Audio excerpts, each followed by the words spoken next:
Eu vou conversar agora com o advogado Luciano Pereira, presidiu a Comissão de Direito Eleitoral da OAB, integra aquele movimento de combate à corrupção eleitoral.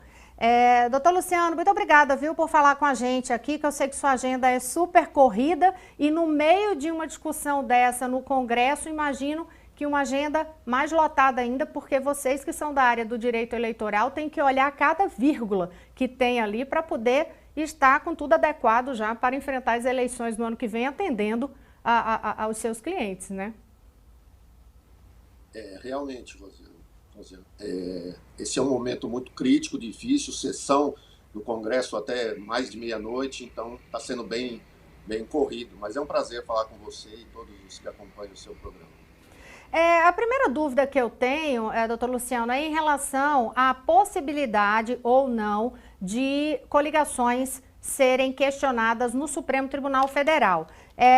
Eu vou explicar isso por quê, porque me mandaram uma pergunta e eu falei assim, olha, eu não vou saber responder isso, mas eu vou perguntar para o doutor. Estou abrindo aqui porque a pergunta que me mandaram agora há pouco é especificamente sobre isso, se é possível encaminhar essa questão sobre coligações e parar no Supremo. Aí a pessoa me manda dizendo assim, ó, o STF já acenou tempos atrás com a possibilidade de declarar inconstitucionalidade de coligações, porque seria incompatível com a proporcionalidade consagrada no artigo 45 da Constituição Federal. Traduza para a gente, por favor.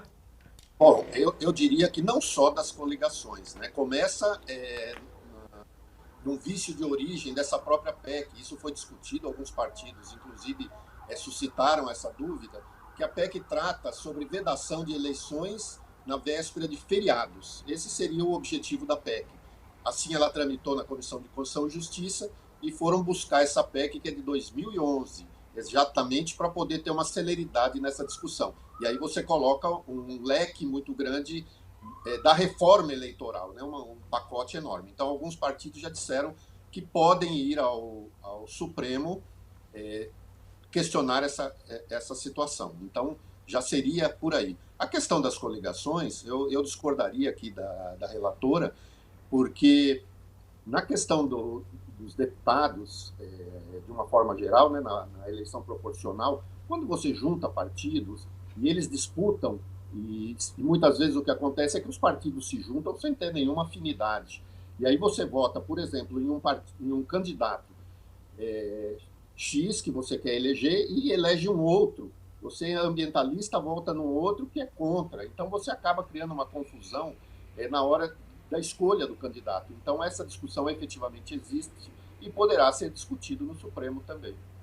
Ou seja, isso tem que ser correndo em todos os sentidos, porque eles correm no Congresso para tentar aprovar antes de outubro para poder valer para as eleições do ano que vem. Quando o senhor fala aí dessa questão de ser passível de questionamento, até porque lá na CCJ, essa PEC 125 de 2011, que é originalmente de autoria do deputado Carlos Sampaio, do PSDB de São Paulo, ela tratava realmente só sobre a mudança de data quando a eleição fosse ali perto de feriadão. O entendimento, para ver se eu entendi corretamente, seria passível porque os outros pontos não passaram pelo crivo da Comissão de Constituição e Justiça? Sim. A PEC ela tinha um objetivo específico, que era esse da vedação de eleições em véspera de feriado. E aí foi ampliado essa questão que está sendo colocada. Isso foi discutido, inclusive, ontem, o próprio PDT fez esse questionamento. Talvez, com esse grande acordo que foi feito, isso possa ser minimizado, mas existe essa possibilidade. Entendi. Doutor Luciano, outra coisa, isso tumultua muito o processo, porque olha só, a cada 2 anos, às vezes 4, mas a cada 2 anos essas regras eleitorais mudam. De que forma isso atrapalha o processo? Porque muda mesmo, muda para o eleitor entender, muda em toda a estrutura de campanha para poder seguir as novas regras. E a gente está vendo agora, por exemplo, voltarem pontos que tinham sido derrubados. Nessa PEC está voltando coligações, mas hoje mesmo na Câmara dos Deputados também aprovaram um projeto que permite federação de partidos, que era outro item que lá atrás eles tinham rejeitado. De que forma isso, de certa forma, tumultua o processo eleitoral?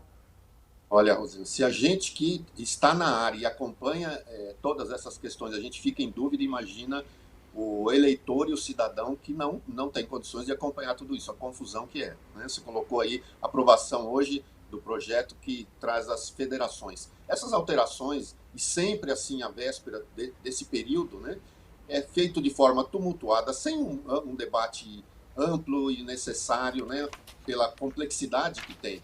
E feito de afogadilho. Ontem nós vimos na sessão sendo alterado o substitutivo de uma forma muito ali no balcão, né, uma coisa muito ruim. Eu acho que isso é prejudicial ao processo como um todo. A volta das coligações, quer dizer, tivemos só uma eleição sem coligações, que foi a eleição de vereadores de 2020. Agora já volta as coligações novamente. Isso acaba tumultuando e prejudicando o próprio funcionamento, porque você precisa de tempo para experimentar e ver como as coisas funcionam, para ter um resultado adequado. Né? Então, efetivamente, não é salutar esse debate feito dessa forma, no momento de pandemia, sem a possibilidade de um grande debate e uma discussão à noite, né? Sem nenhum propósito.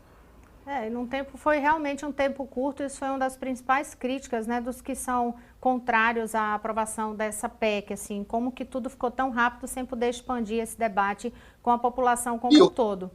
E o próprio Distritão, que já foi votado, já foi derrubado e vem agora de novo na mesma discussão, né? E agora sim também, né? Isso a gente até vê, a cada vez que passa uma legislatura, voltam alguns temas, né? Tiram lá da gaveta alguns temas, voltam novamente. Eu fico imaginando realmente no ramo do direito eleitoral a confusão. Hoje eu até estava ouvindo um colega no Congresso falando o seguinte: olha, eu acho que advogado eleitoral só não sofre mais do que advogado tributário, com o tanto de norma que se tem tributária no país. O senhor concorda com isso? Exatamente. Nós comentávamos isso ontem, exatamente isso. Quer dizer, a cada eleição você tem que ter regras totalmente novas, diferentes, e é uma loucura para você acompanhar tudo isso. E tem mais, né? Porque nós temos ainda o Código Eleitoral, que deve vir ainda. Com mais de 1000 artigos, uma alteração também enorme, que vai ser discutido ainda no Congresso. Eu vou, inclusive, já alertar aqui, dizer para a população, ou para as pessoas que estão nos assistindo, e certamente eu vou chamar o senhor também outro dia para conversar sobre o Código Eleitoral, porque é a maior mudança que vai ser feita desde a Constituição de 1988, não tem nenhum outro precedente em relação a uma mudança tão grande. Doutor Luciano Pereira, muito obrigada, viu, pela ajuda aqui para a gente tentar entender essas alterações e esses riscos. Foi um prazer, eu que agradeço.